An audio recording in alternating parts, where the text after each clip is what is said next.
Hi students, so we've been learning all about Acadian rug hooking, and this is one of the design templates that's posted on Google Classroom. We're going to be coloring one of those designs, and we're going to be using a variety of different techniques with pencil crayons in order to make our design look kind of fuzzy and have texture just like the Acadian rugs do. So one of the ways that we can make textures is what I'm starting to do right here. I know we've already learned this. This is a little bit of a review. So we can do hatching, which is when we make lines in just one direction. You can make either small lines, like what I'm doing right now, or you can make longer lines. You can even make lines that are not straight, that have like a sort of a curve to them as well. So yeah, that's a couple of the different ways that you can do hatching in order to create texture using pencil crayons. All right, another type of hatching is called cross hatching. So it's when we do lines in one direction. All right, here is a really fun technique. It is called Scrumbling. It has a really funny name.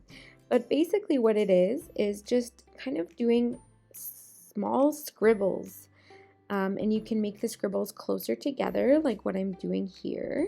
Or you can spread the scribbles out in order to sort of give a texture, kind of like wool actually. So it would work super well for your Acadian rug hook coloring that you're going to do today. So this is called Scrumbling, and yeah, as I mentioned, you just sort of do scribbles, and your scribbles are kind of under control, but you can make them closer, smushed together, or you can do what I'm doing here and make them a bit wider apart.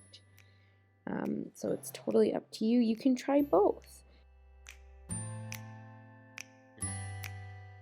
Whoa, that was fun.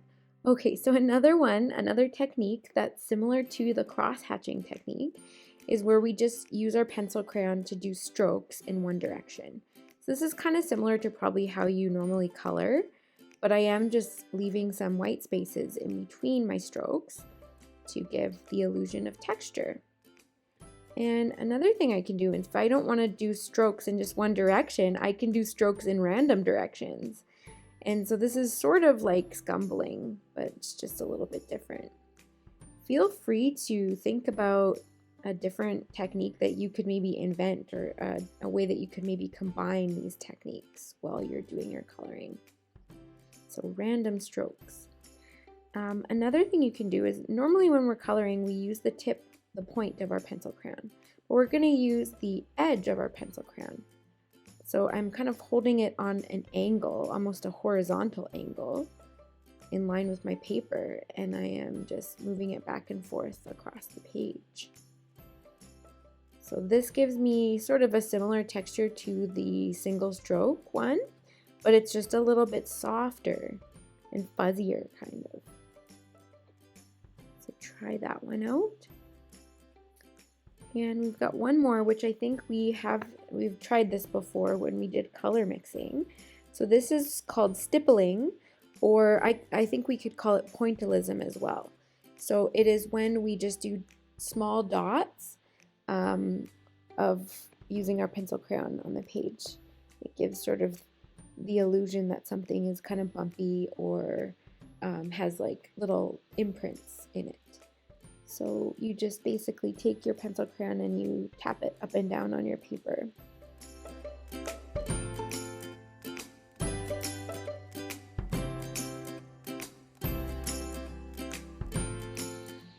All right, so let's do a little review of the different ways that we can create texture in our artwork.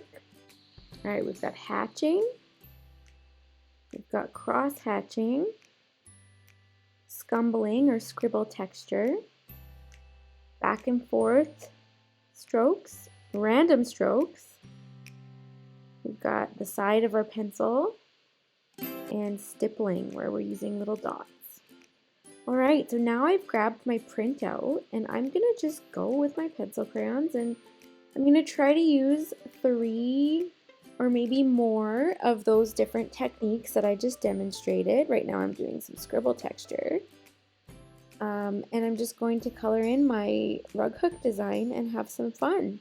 So remember, try to use at least 3 of the techniques that I demonstrated and have fun. You can check out some of the examples posted in Google Classroom of these coloring sheets. And you can also create your own design if you like or if you aren't able to print your design out. All right, have fun.